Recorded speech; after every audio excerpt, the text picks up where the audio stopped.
안녕하세요. 사연 읽어주는 남녀입니다. 오늘도 와주셔서 감사드리며 그럼 오늘의 사연 바로 시작하겠습니다. 평화로운 평일 낮이었습니다. 아들 결혼식이 한 달 남은 날이었어요. 초인종이 울려서 문을 열었더니 안사돈이 서 있었죠. 안녕하세요. 저는 이수진 어머니예요. 지금 당장 얘기해야 할 중요한 일이 있어서 찾아왔어요. 아, 안녕하세요. 어서 들어오세요. 결혼 준비 때문에 오신 건가요? 거실로 안내했지만 안사돈은 앉지도 않았습니다.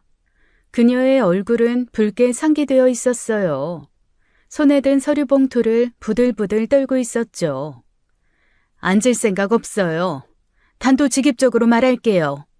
이 결혼 없었던 일로 해주세요. 당장 오늘부로 파혼할 겁니다. 네? 갑자기 무슨 말씀을? 파혼이라뇨. 아이들이 서로 그렇게 사랑하는데. 사랑? 그런 건 중요하지 않아요. 당신 같은 사람이 우리 딸 어머니가 된다는 게 역겨워요. 이것 좀 보세요. 이런 엄청난 걸 숨기고 지금 우리 집안과 사돈을 맺으려고 했습니까? 봉투에서 사진들을 꺼내 테이블 위에 내던졌습니다. 흐릿한 사진 속에는 한 여자와 남자가 찍혀 있었어요. 팔짱을 끼고 걷는 모습, 카페에서 마주 앉아 있는 모습이었죠. 네? 갑자기 무슨 말씀을? 이거 보세요. 당신이 23년 전에 유부남과 불륜을 저질렀다는 증거예요. 사진도 있고 제보 내용도 있어요. 이게 뭐예요? 이 사진 속 여자가 저라고요? 전 이런 사진 찍은 적이 없어요. 뻔뻔하기는.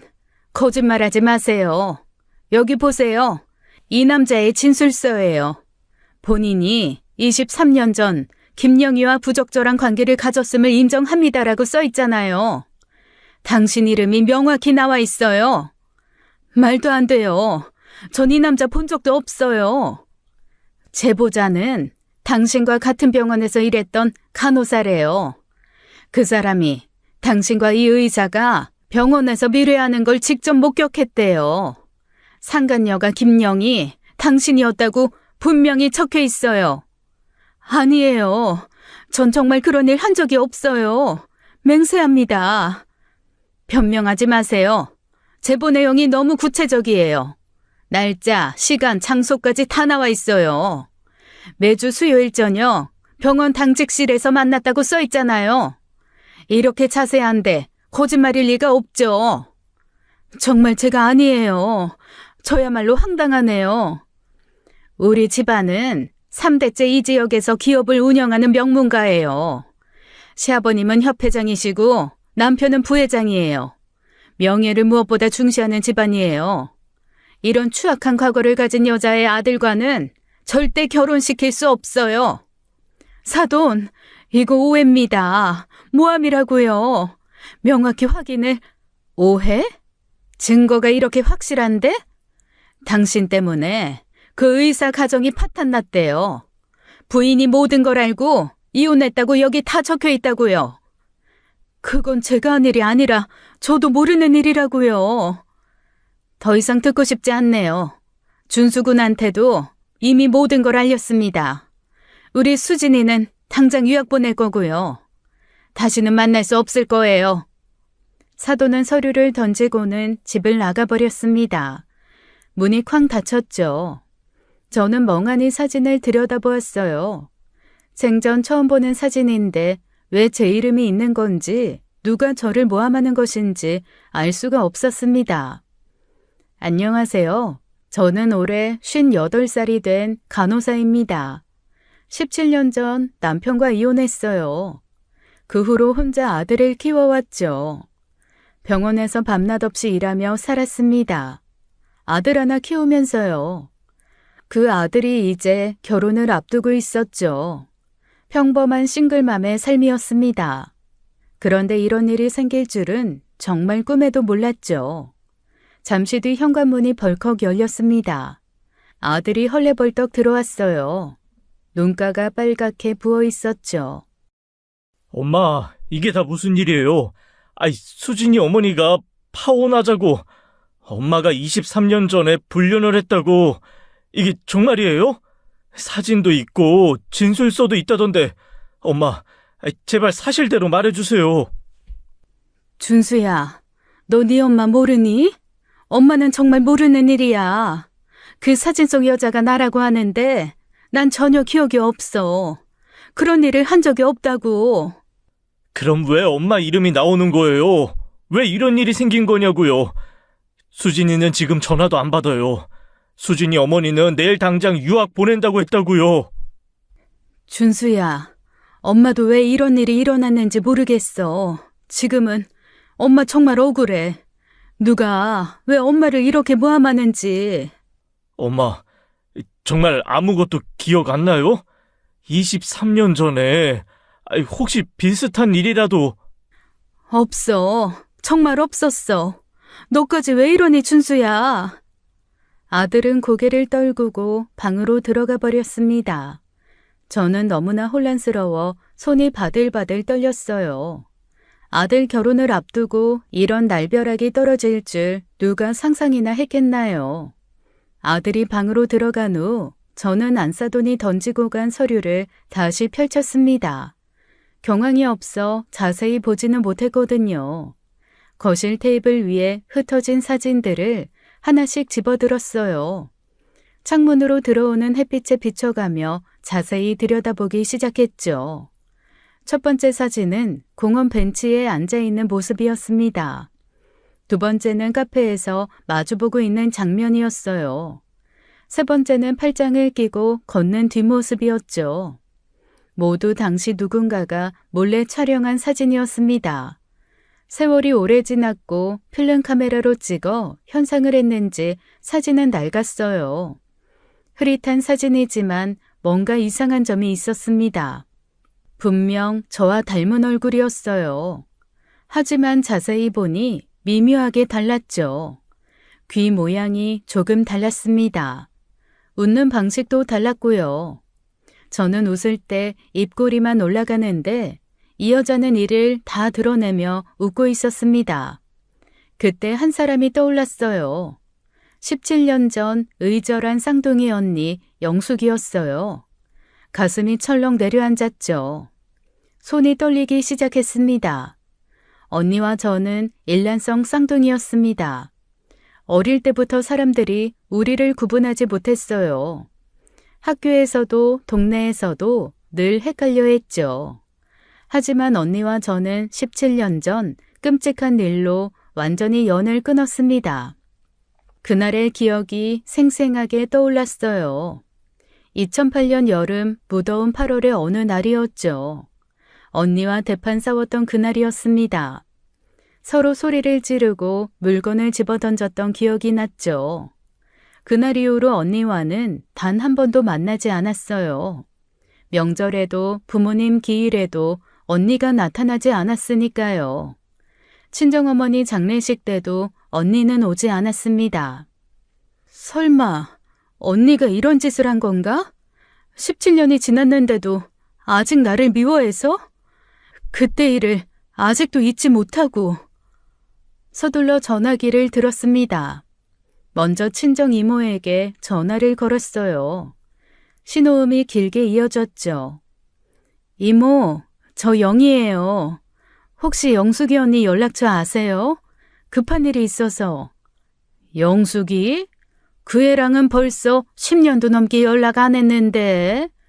너희 둘이 싸운 뒤로는 명절에도 안 왔잖아. 왜 갑자기? 정말 급해요. 언니가 어디 사는지라도. 글쎄, 나도 모르겠네. 언니 죽었을 때도 안 왔잖아. 그때 얼마나 찾았는데. 장례식장에서 다들 수군거렸어. 전화를 끊고 다음은 사촌 동생에게 전화했습니다. 사촌은 대전에 살고 있었어요. 하지만 역시 아무도 언니 소식을 모르고 있었죠. 혹시 영숙이 언니 페이스북이나 카톡이라도 있어? 언니, 영숙이 언니 소식은 나도 모르지. 어렸을 때나 친했지. 그 사건 이후 완전 연락 끊었잖아. 그런데 왜 갑자기? 나중에 설명할게. 정말 아무것도 모르는 거야? 응, 정말 몰라. 17년 전에 언니랑 싸운 뒤로는 가족 모임에도 안 나왔잖아. 작은아버지도 영숙이 언니 얼굴 본 지 너무 오래됐다고 하시던데. 마지막으로 고향 친구에게도 전화해봤습니다. 학창시절 언니와 저를 둘 다 알던 친구였어요. 하지만 그 친구도 언니 소식은 전혀 모르고 있었죠. 전화를 끊고 다시 사진을 들여다봤습니다. 이제 확신이 들었어요. 이 사진 속 여자는 분명 언니였죠. 23년 전이면 우리가 35살 때였습니다. 그때 언니도 간호사였어요. 저와 다른 병원에서 일했지만 같은 동네였죠. 하지만 언니를 찾을 방법은 도저히 없었습니다. 주민등록 조회도 개인이 할 수 없었어요. 경찰에 신고하기엔 증거가 없었죠. 단지 사진이 언니를 닮았다는 것만으로는 아무것도 할 수 없었습니다. 사돈분들이 이를 믿어줄 것 같지도 않았고요. 밤새 언니를 찾을 방법을 고민했습니다. 인터넷 검색도 해보고 옛날 주소도 찾아봤어요. 하지만 17년간 완전히 연락이 끊긴 사람을 찾기란 쉽지 않았죠. 언니가 지금 어디서 무엇을 하며 사는지 전혀 알 수 없었습니다. 막막하기만 했죠. 언니와 연을 끊은 것은 17년 전입니다. 2008년 8월 15일 광복절이었어요. 그날이 제 인생의 전환점이었죠. 친정어머니가 전화를 하셨습니다. 밤 8시가 넘은 시간이었어요. 영희야, 영숙이 집에 김치하고 반찬 좀 갖다 줄래? 내가 가려고 했는데 갑자기 허리가 아파서 네가 좀 다녀와라. 지금? 이 시간에? 영숙이가 요즘 힘들어한다더라. 남편이랑 사이도 안 좋은 것 같고 네가 가서 위로도 좀 해주고.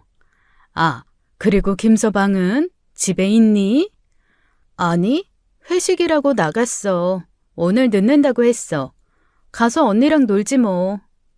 김치통과 반찬통을 무겁게 들고 언니 아파트로 갔습니다.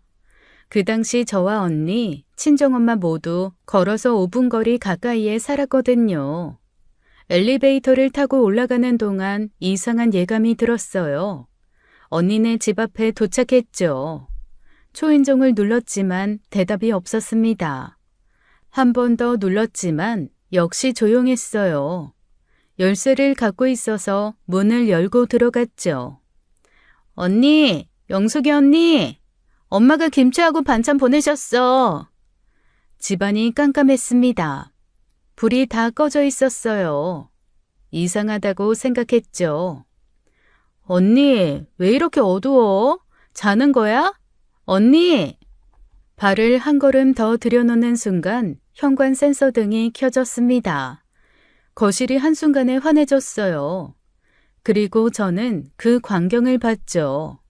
거실 바닥에 소주병과 와인병이 나뒹굴고 있었습니다. 테이블 위에는 안주 그릇들이 어지럽게 놓여 있었어요. 그리고 소파에는 제 눈을 의심했습니다. 다시 봤지만 현실이었어요. 제 남편과 언니가 벌거벗은 채로 뒤엉켜 자고 있었죠. 언니의 머리는 남편의 가슴에 묻혀 있었습니다. 남편의 손은 언니의 허리를 감싸고 있었어요. 두 사람의 옷가지는 바닥에 흩어져 있었죠. 제 손에서 김치통이 미끄러졌습니다. 쿵 하는 소리에 두 사람이 깨어났어요. 언니가 먼저 눈을 떴죠. 어머, 영희야, 이건... 남편도 그 소리에 황급히 일어났습니다. 술에 취해 비틀거렸어요. 상황을 파악하는데 시간이 걸렸죠. 영희야, 아이, 네가 왜 여기... 이건 아니야, 오해야. 오해? 이게 오해라고? 지금 내 눈으로 똑똑히 보고 있는데? 제가 들고 있던 김치통을 언니와 남편 얼굴에 쏟아부었습니다. 빨간 김치 국물이 언니의 벌거벗은 몸에 흘러내렸어요. 언니가 비명을 질렀죠. 영희야, 미안해. 정말 미안해. 우리가 술을 마시다가 실수? 옷을 다 벗고 껴안고 자는 게 실수야? 내 쌍둥이 언니가 내 남편과 어떻게 이럴 수가 있어? 영희야, 제발 진정해. 내 말 좀 들어봐. 이건... 닥쳐. 회식이라고 했잖아. 회식이 내 언니네 집이었어? 언제부터야? 언제부터 이랬냐고?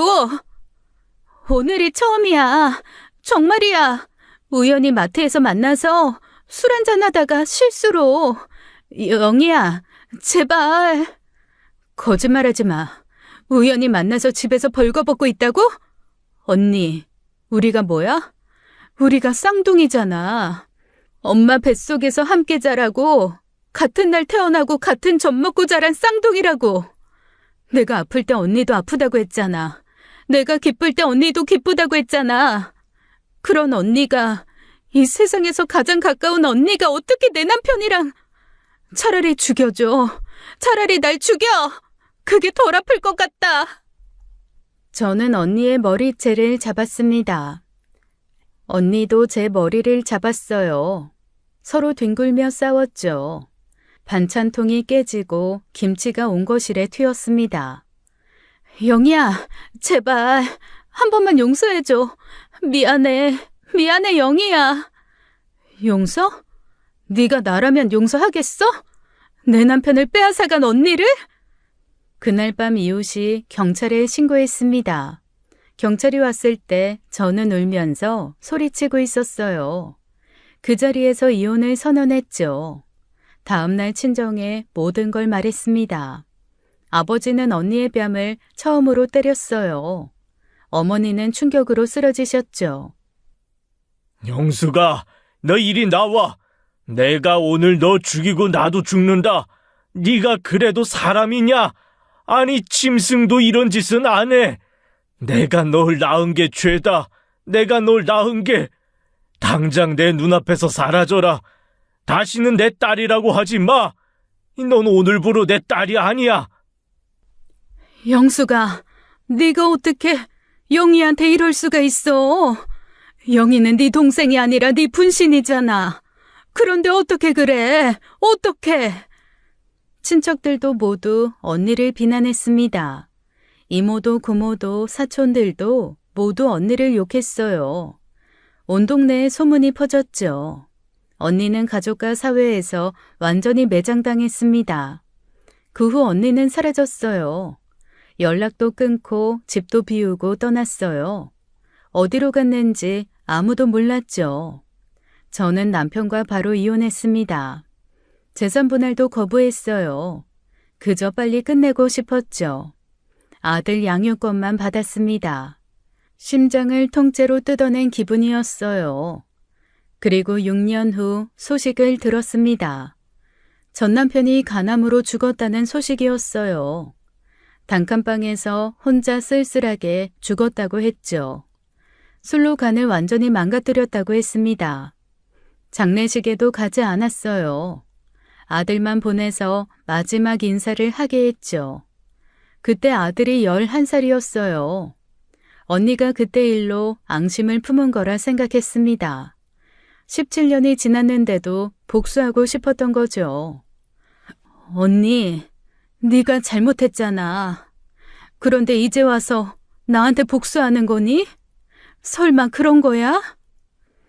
하지만 언니가 어떻게 이런 일을 꾸몄는지 알 수 없었습니다. 23년 전 사진을 누가 입수해서 이런 짓을 했는지 저는 분명히 알아야 했어요. 언니를 찾을 방법을 고민하다가 결심했습니다. 사설 탐정을 고용하기로 한 거예요. 큰돈을 써서라도 진실을 밝혀야겠다고 생각했죠. 인터넷으로 탐정사무소를 검색했습니다. 여러 곳에 전화해서 상담을 받았어요. 그중 가장 신뢰가 가는 곳을 선택했죠. 다음 날 탐정사무소를 찾아갔습니다. 40대 중반의 탐정이 저를 맞아주었어요. 어떤 일로 오셨나요? 17년 전에 연락이 끊긴 쌍둥이 언니를 찾고 싶어요. 그리고 이 사진과 불륜제보 문서의 진위도 파악해 주세요. 17년이면 꽤 오래됐네요. 주민등록 조회부터 시작해야겠습니다. 신용정보, 의료보험 기록, 휴대폰 개통 이력까지 다 추적해 볼게요. 언니 이름은 김영숙이에요. 저와 쌍둥이에요. 이 사진과 제보는 어떻게 된 건가요? 제 아들 결혼을 앞두고 갑자기 나타난 거예요. 23년 전 제가 불륜했다는 증거라면서. 하지만 전 이런 일이 없었어요. 알겠습니다. 사진 분석도 해보고 제보자 추적도 해보겠습니다. 익명이라도 흔적은 남기게 되어 있거든요. 한 달 정도 시간 주세요. 비용은 얼마든지 낼게요. 제발 진실을 밝혀주세요. 제 아들 결혼이 달려 있어서요. 최선을 다하겠습니다. 반드시 찾아드릴게요. 탐정사무소를 나오면서 간절히 바랐습니다. 제발 진실이 밝혀지기를요. 언니의 행방이라도 찾을 수 있기를 말이죠. 하지만 인생은 늘 그렇듯 예측할 수 없는 방향으로 늘 흘러가죠. 일주일 후 탐정에게서 전화가 왔습니다. 목소리가 조심스러웠어요. 평소와 달리 말을 아끼는 것 같았죠. 김영희 씨, 지금 사무소로 오실 수 있나요? 직접 만나서 말씀드려야 할 것 같습니다. 무슨 일이에요? 언니를 찾았나요? 일단 오시면 설명드리겠습니다. 전화로는 말씀드리기가... 불안한 마음으로 사무소에 도착했습니다. 탐정이 무거운 표정으로 서류를 꺼내 보여주었어요. 주민등록 조회 결과와 여러 문서들이었죠. 김영숙 씨는 이미 5년 전에 사망하셨습니다. 2020년 3월 15일, 사인은 간암이었고요. 투병 기간은 6개월 정도였다고 합니다. 뭐라고요? 언니가 죽었다고요? 저도 여러 번 확인했습니다. 서울의 한 요양병원에서 돌아가셨네요. 여기 사망진단서 사본이고 이건 화장 허가서입니다. 의심의 여지가 없습니다. 서류를 받아든 손이 떨렸습니다. 정말 언니의 이름이 적혀 있었어요. 5년 전 간암 말기 향년 53세라고 써 있었죠. 혼자 쓸쓸히 죽어간 것 같았습니다. 이게 정말인가요? 언니가 5년 전에 이미 혼자서... 화장하셔서 경기도 용인에 봉안당에 모셔져 있습니다. 봉안당이 어디라고 했죠? 가봐야 돼요. 직접 확인해야겠어요. 경기도 용인에 있습니다. 주소 적어드릴게요. 5층 납골당 끝자락에 있더군요. 충격으로 몸이 휘청거렸습니다. 아들이 급히 저를 부축했어요. 엄마, 괜찮아요? 가봐야겠다, 준수야. 엄마, 가봐야겠어. 다음 날 아침 일찍 아들과 함께 봉안당을 찾았습니다. 엘리베이터를 타고 5층에 올라갔어요. 긴 복도 끝자락에 언니의 이름이 있었죠. 작은 사진 한 장이 붙어 있었습니다. 언니의 마지막 모습이었어요. 많이 야위어 있었죠. 17년 만에 마주한 언니였습니다. 작은 함 속에 갇혀있는 언니를 보니 눈물이 났어요. 주체할 수 없이 흘러내렸죠. 언니, 이렇게 먼저 갔구나. 우리가 화해도 못하고 용서도 못하고 서로 미워만 하다가 이렇게 끝나는구나. 많이 힘들었니? 술 때문에 간을 망쳤구나. 못된 년, 이 못된 년아. 이렇게 가버리면 어떡하니? 엄마. 준수야, 언니가 죽었대. 엄마 분신이 죽었대. 봉안당을 나오면서 허망했습니다. 죽은 사람을 의심하고 찾아다녔던 제가 바보 같았어요. 언니는 이미 5년 전에 외롭게 세상을 떠났는데요. 엄마, 이모가 아니라면 그럼 그 사진은 누가 보낸 거야? 도대체 누가 이런 짓을 한 거지? 왜 우리 집을 망치려고 하는 걸까? 모르겠다. 정말 모르겠어. 차 안에서 한참을 울었습니다. 17년간 미워했던 언니가 이미 죽었다는 사실이 믿기지 않았어요. 아무리 미워도 제게는 특별한 사람이었어요. 화해할 기회조차 없었다는 게 더욱 가슴 아팠죠. 쌍둥이 언니가 그렇게 허망하게 죽었다니요. 가장 가까워야 할 사이가 원수가 되어 17년을 살았어요. 그리고 화해도 못한 채 언니는 떠났죠. 언니의 마지막이 얼마나 외로웠을까요? 집에 돌아와서도 계속 언니 생각이 났습니다. 언니도 가남이라니 그 일 이후로 술로 살았나 봐요. 죄책감에 시달렸겠죠. 저를 미워하면서도 미안했을 거예요. 하지만 지금은 슬퍼할 때가 아니었습니다. 아들의 결혼이 걸려 있었어요. 도대체 누가 왜 이런 일을 꾸몄는지 알아내야 했죠. 사설탐정에게 다시 연락했습니다. 이제 제보자를 찾는데 집중해달라고 했어요. 누가 이런 일을 꾸몄는지 반드시 알아내야 했죠. 사건은 완전히 원점으로 돌아갔습니다. 언니가 아니라면 대체 누구란 말인가요? 며칠 후 사설탐정에게서 연락이 왔어요. 그의 목소리에는 난감함이 묻어났어요. 김영희 씨, 제보자 추적이 쉽지 않습니다. 우편은 서울중앙우체국에서 발송됐는데 발신인 정보가 전혀 없어요. 익명으로 보낸 거라 추적이 불가능합니다. 그럼 어떻게 해야 하죠? CCTV라도 확인하려 했는데 이미 한 달이 지나서 영상이 삭제됐더군요. 우편물에 지문이라도 있나 확인해봤지만 깨끗했습니다. 다른 방법은 없나요? 솔직히 말씀드리면 현재로선 더 이상 조사가 어렵습니다. 단서가 전혀 없어요. 전화를 끊고 망연자실해 했습니다. 언니도 죽었고 제보자도 찾을 수 없었어요.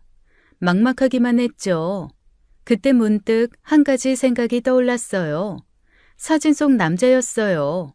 그 남자를 찾으면 진실을 밝힐 수 있을 거예요. 23년 전 언니와 불륜관계였던 것으로 의심되는 사진 속의 의사 말입니다. 그가 진술서를 썼다면 그를 찾아서 진실을 들어야 했어요. 하지만 문제가 있었죠. 제가 그 의사도 누군지 전혀 모른다는 게 문제였죠. 이름도 얼굴도 어느 병원인지도 몰랐어요. 23년 전 언니가 어느 병원에서 일했는지조차 기억이 안 났죠. 아들에게 사진을 보여주며 물어봤습니다. 엄마, 이 남자 정말 모르는 사람이에요? 응, 전혀 모르는 사람이야.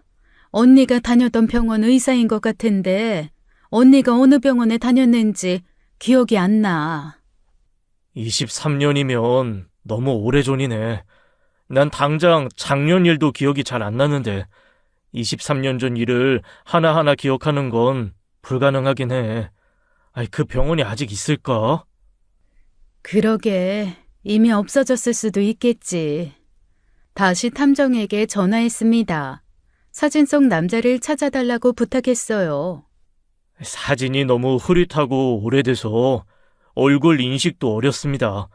그리고 23년 전 의사라면 지금은 은퇴했을 수도 있고요. 그래도 찾아주세요. 이 사람만 찾으면 모든 게 해결될 거예요. 최선을 다해보겠습니다만 기대는 하지 마세요. 모래밭에서 바늘 찾기보다 어려울 겁니다.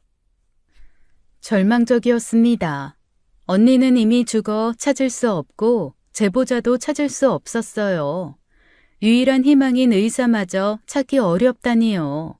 아들의 파혼 위기를 막을 방법이 없었습니다. 이대로라면 정말 결혼이 취소될 것 같았어요. 답답한 마음에 눈물만 났죠. 막막한 상황에서 문득 한 사람이 떠올랐습니다. 30년 지기 친구 정숙이었어요. 간호사 시절부터 함께한 유일한 친구였죠. 정숙이네 집을 찾아갔습니다. 문을 열고 나온 정숙이 반갑게 맞아주었어요. 영희야, 오랜만이네. 근데 얼굴이 왜 이래? 무슨 일 있어? 정수가, 나 정말 큰일 났어. 들어가서 얘기할게. 거실에 앉아 모든 상황을 털어놓았습니다. 아들 파혼 위기부터 언니의 죽음까지요. 정숙은 듣다가 눈물을 흘렸어요. 어머, 영희야, 어떻게 이런 일이. 영숙이도 죽었다니. 그리고 네가 불륜이라니. 말도 안 돼. 내가 널 얼마나 잘하는데. 고마워. 너라도 믿어줘서. 당연하지. 30년을 함께한 사이잖아. 네가 그런 사람 아니라는 거 내가 제일 잘 알아. 지푸라기라도 잡는 심정으로 사진을 꺼냈습니다. 안사돈이 두고 간 불륜 사진이었어요. 정수가, 이 사진 좀 봐줘. 이 남자 의사 같은데 혹시 아는 사람 같아? 정숙이 사진을 받아들었습니다. 23년 전 사진이라 낡고 흐릿했어요. 멀리서 찍은 것이라 얼굴도 선명하지 않았죠. 23년 전이면 우리가 30대 중반이었을 때네. 이 사진 너무 흐릿한데? 미안한데 난 이 사람 누군지 모르겠네. 그렇지? 잠깐만, 내가 우리 병원 선배들한테 물어볼게. 23년 전이면 다들 현역이었을 때니까. 정숙이 핸드폰을 꺼내 연락처를 뒤적였습니다. 여러 선후배 간호사들에게 연락을 하기 시작했어요. 선배, 저 정숙이에요. 다름이 아니라 23년 전쯤에 불륜 소문이 있던 의사 있었어요? 아이, 급하게 중요한 거라 그래요. 뭐라고 해? 잠깐만, 여보세요? 아, 은경이? 나야. 혹시 2000년 초반에 간호사랑 스캔들 났던 의사들 기억나? 좀 급해서. 정숙은 계속 전화를 돌렸습니다. 저는 조마조마한 마음으로 기다렸어요. 하지만 역시나 찾을 수는 없었어요. 영희야, 걱정 마. 내가 다 뒤져볼게. 우리 간호사들 네트워크가 얼마나 대단한데. 23년 전이면 기억하는 사람 분명 한 명은 있을 거야. 특히 의사랑 간호사 불륜 같은 스캔들은 더 잘 기억하지. 정말 고마워. 너밖에 믿을 사람이 없어. 내가 아는 간호사들 다 연락해 볼게. 무슨 얘기 들으면 다시 연락 줄게. 고마워. 사실 큰 기대는 없었습니다. 빠르게 변하는 바쁜 이 세상에서 23년 전 일을 기억하는 사람이 몇이나 되겠어요. 그저 지푸라기라도 잡는 심정이었죠. 그런데 제 예상이 틀렸어요. 사흘 후 정숙이 집으로 찾아왔습니다. 얼굴엔 미소가 보였어요. 뭔가 알아낸 것 같았죠. 영희야, 드디어 찾았어. 내 후배가 기억하더라고. 정말? 뭐래? 누구래? 우리 병원 후배 미경이 있잖아. 걔가 23년 전에 성심내과에서 일했대. 그때 이상한 일이 있었다고 기억한대. 어떤 일? 23년 전에 성심내과 원장이 갑자기 병원을 폐원하고 사라졌대. 하루아침에 문을 닫고 다른 지역으로 떠났다는 거야. 제 가슴이 뛰기 시작했습니다. 드디어 단서를 찾은 것 같았어요. 박준호, 당시 40대 초반이었대. 내과 전문의였고 성심내과를 5년 정도 운영했다고 해. 박준호, 성심내과. 근데 더 중요한 게 있어. 미경이가 그때 소문을 들었대. 박준호 원장이 어떤 간호사랑 스캔들이 났었다고. 아주 병원에서 유명했대. 소문이 파다했다고 그러더라. 간호사? 그게 누군지는 몰라? 간호사 이름까지는 모르는데 의사는 확실히 기억난대. 그 의사가 자기한테도 직접됐다고 얼마나 치를 떠는지. 그리고 미경이한테 사진 보여줬더니 확실하진 않지만 박준호 원장이랑 비슷해 보인대. 특히 체격이나 헤어스타일이 닮았다고. 정수가 정말 고마워. 진짜 도움 많이 됐다. 이름이랑 당시 병원 이름 알았으니까 이제 뭐라도 할 수 있을 거야. 그래, 힘내. 꼭 꼭 그 사람이 찾는 사람이면 좋겠다. 정말 고마워, 정수가. 고맙긴. 네 아들 결혼이 달린 일인데. 영희야, 꼭 진실 밝혀. 내가 계속 도와줄게. 희망이 생겼습니다.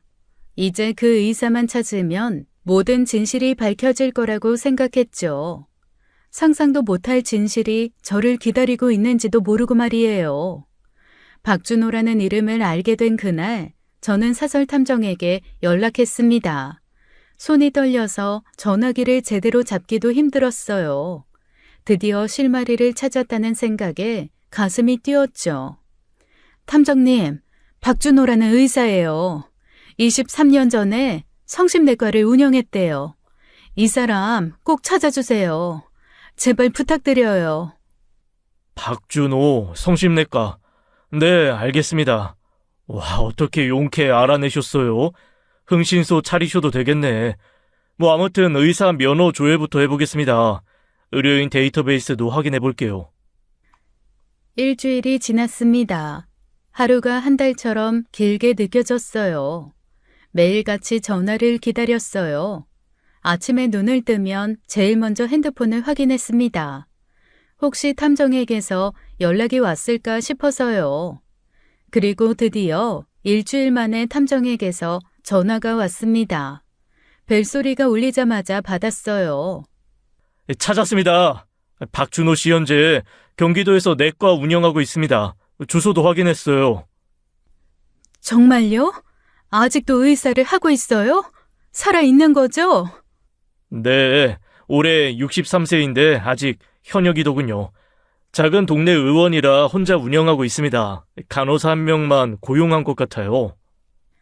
전화를 끊고 바로 아들을 불렀습니다. 이제는 아들에게도 알려야 할 때였어요. 준수야, 엄마가 드디어 그 의사를 찾았어. 박준호라는 사람이야. 땡땡에서 병원을 하고 있대. 정말요? 그 사람이 그 사진 속 남자예요? 응, 아마 맞을 거야. 23년 전에 이모랑 불륜관계였던 것 같아. 엄마랑 함께 가줄래? 혼자 가기는 좀 무서워. 그 사람이 어떻게 나올지 모르겠고. 당연하죠. 엄마 억울함을 풀어야죠. 언제 갈까요? 지금 바로 가요? 내일 가자. 오늘은 너무 늦어서 병원 문 닫았을 거야. 그날 밤은 한숨도 못 잤습니다. 다음 날 아침 일찍 출발했어요. 내비게이션을 따라 1시간쯤 달렸어요. 차창 밖으로 보이는 풍경도 눈에 들어오지 않았죠. 오직 박준호를 만날 생각뿐이었습니다. 읍에 들어서니 작은 시골 동네가 나타났어요. 시장 근처 좁은 골목길로 들어갔어요. 새 희망내과 간판이 보였죠. 병원은 생각보다 더 작고 초라했습니다. 오래된 3층 건물의 2층에 자리하고 있었어요. 간판도 낡아서 글씨가 잘 보이지 않았죠. 엄마, 긴장하지 마세요. 내가 있잖아요. 침착하게 하나씩 물어보면 돼요. 응, 고마워. 가자. 심호흡을 한번 크게 했습니다. 그리고 병원 문을 열었어요. 병원 문을 열고 들어갔습니다. 소독약 냄새가 코를 찔렀어요. 대기실에는 아무도 없었죠. 저를 보자 접수대에서 간호사가 고개를 들었어요. 50대 정도로 보이는 간호사였죠. 어디 불편하셔서 오셨어요? 원장님 계신가요? 잠깐 뵐 일이 있어서. 진료 중이신데 예약하셨나요? 아니요. 개인적인 일로 왔어요. 급한 일이라. 그때 진료실 문이 열렸습니다. 60대 남자가 환자를 배웅하고 있었어요. 흰 가운을 입은 모습이 의사임을 알려주었죠. 박준호 의사였습니다. 그가 저를 보는 순간 얼굴이 하얗게 질렸습니다. 눈이 휘둥그레졌어요. 아니, 이게 영숙 씨, 어떻게 여기를 왜 찾아왔어요? 그의 반응을 보니 확신이 들었습니다. 박준호는 저를 언니로 착각하고 있었어요. 제가 제대로 찾아온 거였죠. 저는 박준호에게 다가갔습니다. 그는 본능적으로 한 걸음 뒤로 물러섰어요. 마치 도망가고 싶어 하는 것처럼 보였죠. 박준호 원장님? 잠깐 할 말이 있어요. 진료실로 들어가시죠. 아니, 나는... 어머니 말씀 들으시죠? 중요한 얘기입니다. 의사는 당황한 채로 진료실로 들어갔습니다. 발걸음이 무거워 보였어요. 간호사를 돌아보며 떨리는 목소리로 말했죠. 잠시 환자 받지 마세요. 개인적인 면담이 있을 것 같아요. 진료실 문을 닫았습니다. 좁은 진료실 안에는 묘한 긴장감이 흘렀어요. 의사는 불안한 눈빛으로 저희를 바라봤죠. 책상 뒤로 물러서며 거리를 두려 했습니다. 마치 저희가 무서운 존재인 것처럼 경계하고 있었어요. 왜 저를 보고 그렇게 놀라셨어요? 저를 영숙이라고 불렀죠? 네? 아이, 영숙 씨, 지금 무슨 말을... 그의 목소리는 가늘게 떨렸습니다. 이마에는 식은땀이 송글송글 맺혔어요. 저 영숙이 언니 동생이에요. 제 언니 영숙이는 5년 전에 죽었어요. 간암으로요. 혹시 몰랐나요? 제 말에 박준호의 얼굴이 더욱 창백해졌습니다. 마치 혈기가 싹 빠져나간 것 같았어요. 손이 미세하게 떨리기 시작했죠. 책상 모서리를 잡고 겨우 서 있는 것처럼 보였습니다. 아니, 어떻게 죽었다고요? 이 영숙 씨가... 네. 당신이 내 아들 결혼 망치려고 거짓 증거를 보낸 건가요? 23년 전 불륜 사진이랑 진술서 말이에요. 그 진술서 당신이 쓴 거죠? 뭐라고요? 저는 그런 짓 안 했어요. 전 아무것도 모릅니다. 의사는 필사적으로 손사래를 쳤습니다. 하지만 제 눈을 마주치지 못했어요. 계속 시선을 피하며 떨고 있었죠. 죄를 지은 사람처럼 불안해 보였습니다. 거짓말하지 마세요. 다 알고 왔어요. 당신이 내 언니와 불륜 관계였잖아요. 그때 박준호 책상에 가족 사진이 제 눈에 들어왔습니다.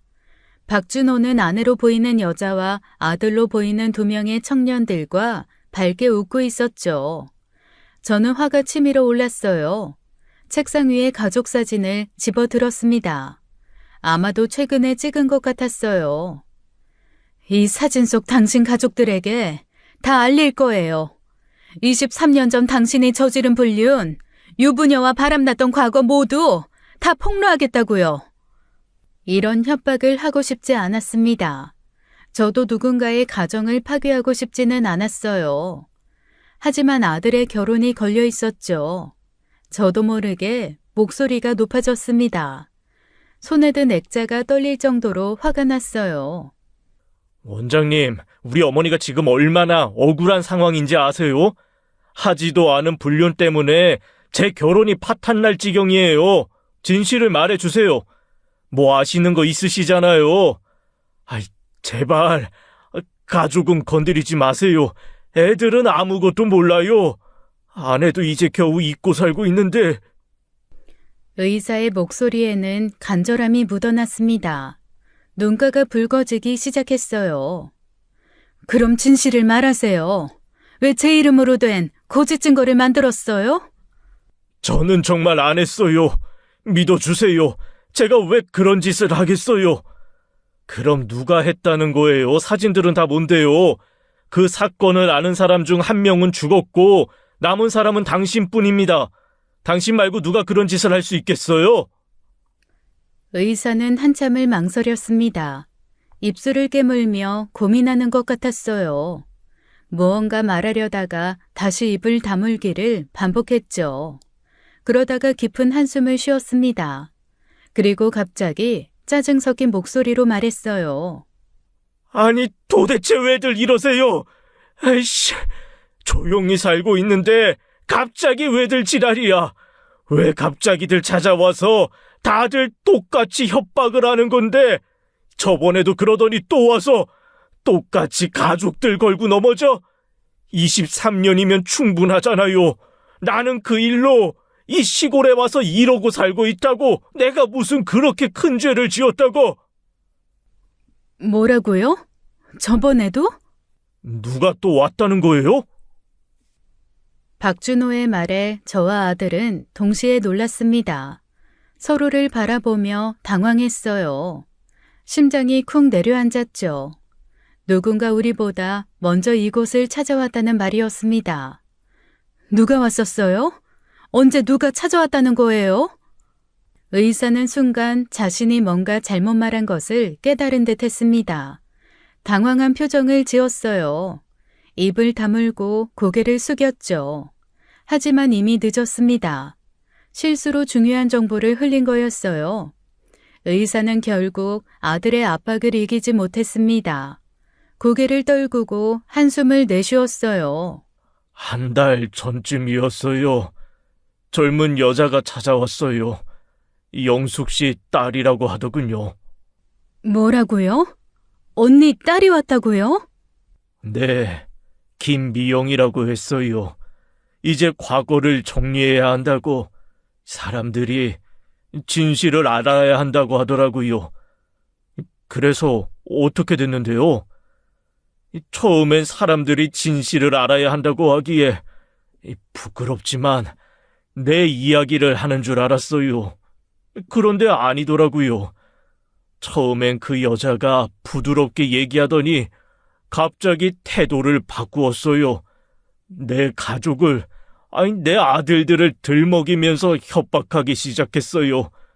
23년 전 일을 아들들에게 폭로하겠다고. 그래서 진술서를 쓴 거예요? 네, 어쩔 수 없었어요.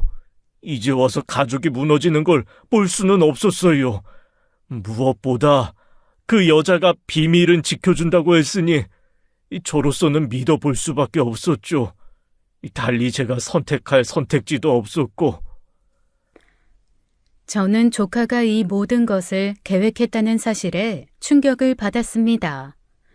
그럼 고작 진술서 하나 받으려고 당신을 찾아온 거예요? 처음엔 그게 목적이 아닌 것 같았어요. 뭔가 확인하는 것 같았는데 무엇을 확인하려고 했다는 거예요? 영숙 씨 사진을 보여주면서 물었어요. 이 여자와 불륜한 게 맞냐고. 저는 가족을 지키고 싶어서 맞다고 했죠. 그러면서 비밀로 해달라고 부탁했고요. 지금 보니 그 사진도 영숙 씨가 아니라 김영희 씨 사진이었던 것 같네요. 저는 두 분이 쌍둥이인 걸 정말 몰랐으니.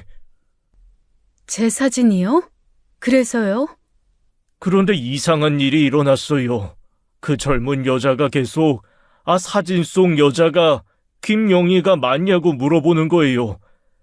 김영희 간호사와 불륜한 게 맞냐고 자꾸 확인을 하더라고요. 핸드폰으로 녹음기까지 켜고요. 저와 아들은 서로를 바라봤습니다. 뭔가 이상한 점을 느꼈어요.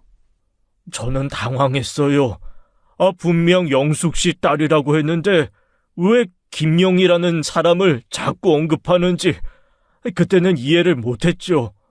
그래서 제가 말했죠. 아니다. 내가 불륜한 사람 이름은 김영숙이다. 김영희가 아니라 김영숙이다라고요. 그랬더니요? 갑자기 소리를 지르고 화를 내더라고요. 왜 김영희가 아니냐면서 소리를 지르고. 그래서 제가 김영희가 대체 누구냐고, 나는 김영숙밖에 모른다고 하니 제가 쓴 진술서를 확 낚아채서는 나가버렸어요. 정말이에요. 잠깐, 그럼 이모딸 미영이가 일부러 엄마 이름으로 바꾸려고 한 거예요? 지금 생각해보니 그런 건 아닌 것 같고, 진짜 저와 외도를 한 게 김영희라고 생각하는 것 같았어요. 그런데 제가 김영숙 씨와 외도를 했다고 하니 혼란스러워하는 것 같더군요. 저는 충격에 말을 잇지 못했습니다. 조카가 진실을 알면서도 일부러 제 이름으로 바꿔서 증거를 조작한 거였어요. 그 아이가 모든 걸 알면서도, 아니 대체 왜 여기까지 와서 진실을 알았으면서 조작을 해서 증거를 사돈들에게 보낸 거야? 며칠 후에 그 여자가 다시 왔어요. 이번엔 더 강하게 협박했어요. 제가 쓴 진술서를 바꿔야 한다고 이름을 김영숙에서 김영희로 바꿔 적으라고, 거부하면 병원에 소문내겠다고. 그래서 그냥 넘어간 거예요. 죄송해요. 정말 죄송해요. 저도 가족이 있어서. 저는 즉시 사설 탐정에게 전화했습니다. 탐정님, 김미영이라는 사람 찾아주세요. 제 조카예요. 35살이고 언니 딸이에요. 알겠습니다. 바로 조사하겠습니다. 이틀 후 탐정에게서 연락이 왔습니다. 김희영 씨 찾았습니다. 충남에서 살고 있네요. 형편이 많이 어려운 것 같습니다. 주소 좀 알려주세요. 엄마, 미영이 찾아가실 거예요? 가야지. 왜 이런 짓을 했는지 직접 물어봐야겠어. 저도 같이 갈게요. 다음 날 우리는 아산으로 향했습니다. 조카를 만나러 가는 길이었어요. 17년 만에 만나는 조카였죠. 탐정이 알려준 주소를 찾아갔습니다. 낡은 빌라의 반지하였어요. 습기 찬 계단을 내려가니 곰팡이 냄새가 났죠. 초인종을 눌렀습니다. 잠시 후 문이 열렸어요. 아이를 등에 업은 여자가 나왔죠. 피곤에 찌든 얼굴이었습니다. 하지만 한눈에 알아볼 수 있었어요. 조카 미영이었어요. 누구? 어머, 이모? 미영이는 크게 놀라며 뒷걸음 쳤습니다. 등에 업힌 아이가 칭얼거렸어요. 무슨 일이에요? 어떻게 여기를? 미영아, 얘기 좀 하자. 들어가도 되니? 아, 네. 집 안으로 들어갔습니다. 곰팡이가 벽 곳곳에 피어 있었어요. 가구도 낡고 초라했죠. 거실 안쪽에는 5살쯤 되어 보이는 아이가 TV를 보고 있었습니다. 미영아, 너 왜 그런 짓을 했니? 무슨 말씀이세요? 전 아무것도. 박준호 의사 만났어. 네가 찾아가서 협박했다며. 진술서 조작한 것도 다 들었어. 조카의 얼굴이 창백해졌습니다. 아이를 내려놓고 멀뚱히 서 있었어요. 전 그런 적 없어요. 오해예요. 누나, 다 알고 있어요.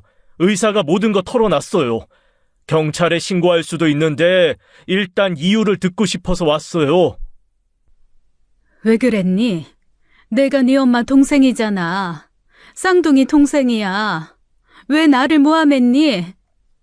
조카는 입술을 깨물었습니다. 눈에 눈물이 고였어요. 그러다가 갑자기 폭발했죠. 이모가 먼저잖아요. 이모가 우리 아빠랑 불륜해서 우리 집이 망가졌어요. 엄마가 그랬어요. 이모 때문에 우리가 이렇게 됐다고. 아빠가 이모랑 바람나서 집을 나갔다고. 뭐라고? 미영아, 그게 아니야. 거짓말하지 마세요. 엄마가 죽기 전까지 그렇게 말했어요. 매일 울면서 이모를 원망했어요. 이모가 내 모든 걸 빼앗아갔다고. 저는 충격의 말을 잃었습니다. 언니가 죽을 때까지 거짓말을 한 거였어요. 미영아, 들어봐. 진실은 정반대야. 언니가 내 남편이랑 불륜했고, 내가 현장을 목격했고, 그래서 이혼했어. 거짓말. 이모가 거짓말하는 거예요. 누나, 이모가 2번 외도했어요. 첫 번째는 박준호 의사고 두 번째가 우리 아빠였어요. 누나도 조사하면서 알게 됐잖아요. 몰라. 나 아무것도 몰라. 그럴 리 없어요. 그 의사가 거짓말하는 거야. 법원 기록 보여줄게. 이혼 재판 기록에 다 나와 있어. 네 엄마도 진술했고, 네 엄마가 내 남편과 불륜한 게 이혼 사유였어. 조카는 무너져 내렸습니다. 바닥에 주저앉아 오열했어요. 그럼 엄마가 평생 거짓말한 거예요? 죽을 때까지 저한테 거짓말을... 미영아, 엄마 매일 이모 욕했어요. 이모가 우리 집 망쳤다고. 아빠가 떠난 것도 다 이모 때문이라고. 그래서 우리가 이렇게 비참하게 산다고. 그래서 전 이모가 정말 미웠어요. 엄마가 간암으로 죽을 때도 이모 때문이라고 생각했어요. 아이들이 엄마가 우는 걸 보고 따라 울기 시작했습니다. 좁은 반 지하에 울음소리가 가득했어요. 이모가 잘 살고 있다는 소식 들었어요. 준수가 결혼한다고. 근데 난 내 새끼들이랑 이렇게 비참하게 살고 있잖아요. 그래서 너무 억울했어요. 그래서 나한테 복수를 한 거니? 그렇게라도 해라. 네가 살 수 있어서? 이모, 미안해요. 정말 미안해요. 내가 대체 무슨 짓을 한 거죠? 나 진짜 미안해요. 미안해, 준수야. 미안해, 이모. 17년간 이어진 거짓말이었습니다. 언니는 죽을 때까지 진실을 숨겼어요. 그리고 그 거짓말이 딸에게까지 이어진 거였죠. 진실을 파헤친 조카는 자기 엄마의 거짓말을 안 거예요. 평생을 속여온 그 거짓말을요. 하지만 조카는 인정할 수가 없었던 거죠. 인정하는 순간 자기는 무너져 내릴 테고 자기가 죽으면 자기 아이들도 죽으니까요. 비극이었어요. 감히 조카를 탓할 수도 없었죠. 반지하의 습한 공기가 더욱 무겁게 느껴졌습니다. 조카를 보며 복잡한 감정이 들었어요. 언니가 죽어서까지 거짓말로 사람들을 고통스럽게 한 거예요. 분노와 씁쓸함이 동시에 밀려왔죠. 미영아, 너를 책임 묻지 않을게. 네 잘못이 아니야. 네 엄마가 거짓말을 한 거지. 네가 나쁜 게 아니야. 이모, 죄송해요. 이제 그만 잊어. 과거에 묶여 살지 마. 네 아이들을 위해서라도 앞을 보고 살아. 이 고통에서 벗어나야 돼. 조카가 사는 반지하를 나왔습니다. 무거운 발걸음이었어요. 돌아가는 길 참아왔던 눈물이 터져 나왔죠. 17년간의 오해와 거짓말이 이렇게 비극적일 줄은 몰랐어요. 모든 것이 힘에 겨워 집에 와서 하루를 잠들어 있었습니다.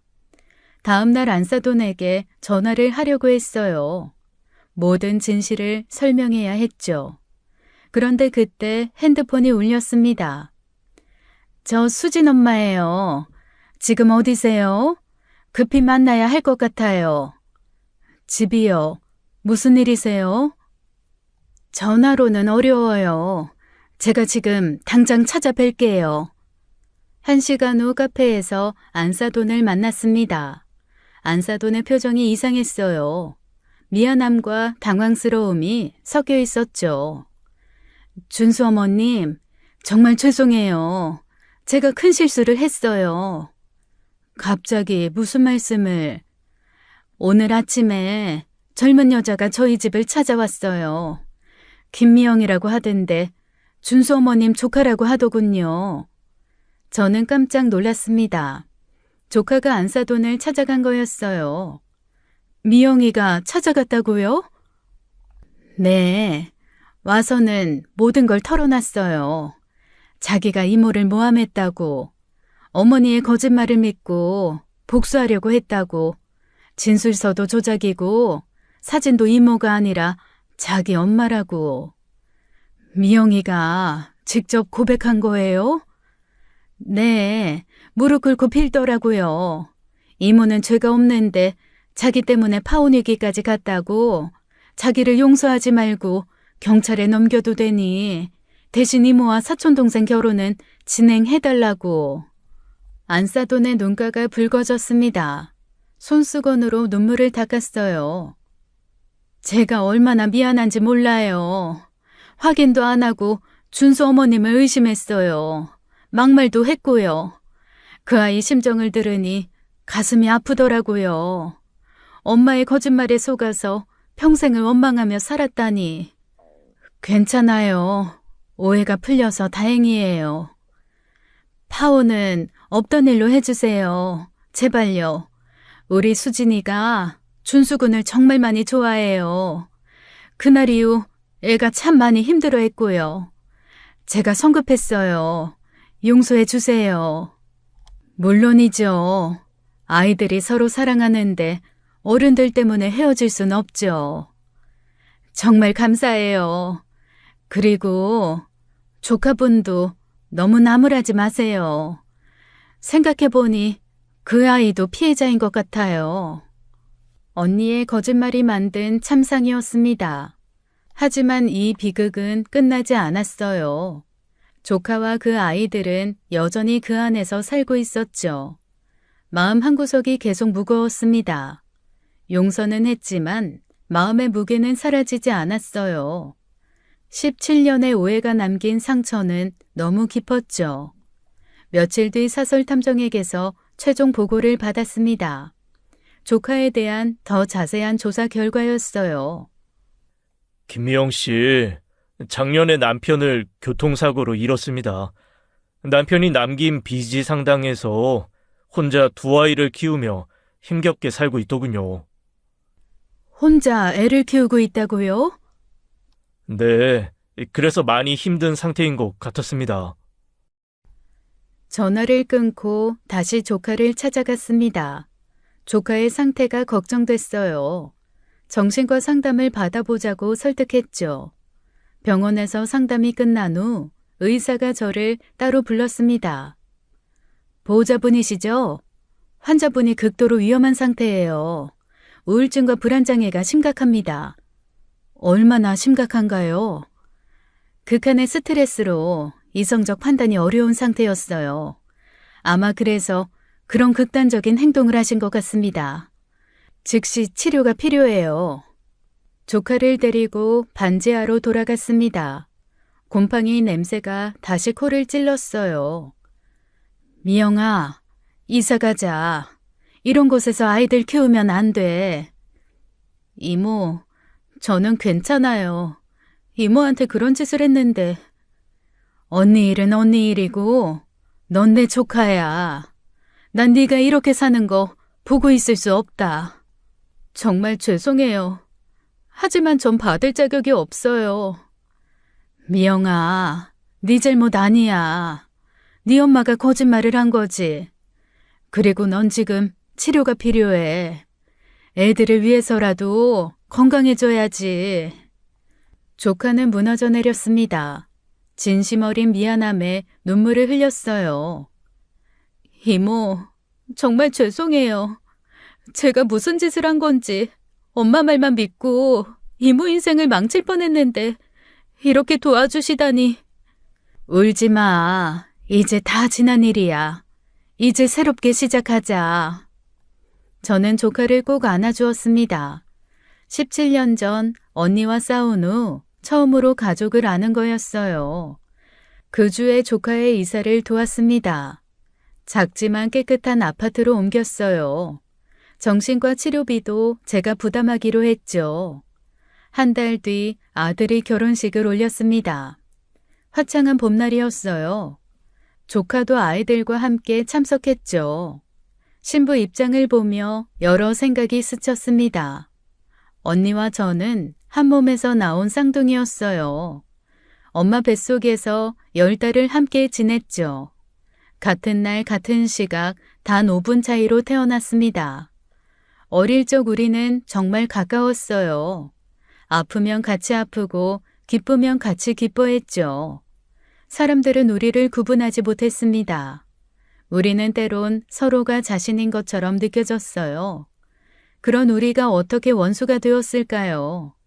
17년을 미워하며 살았습니다. 언니는 죽을 때까지 거짓말 속에 살았어요. 그 거짓말이 딸에게까지 이어졌죠. 아들이 신부와 입을 맞추는 모습을 보았습니다.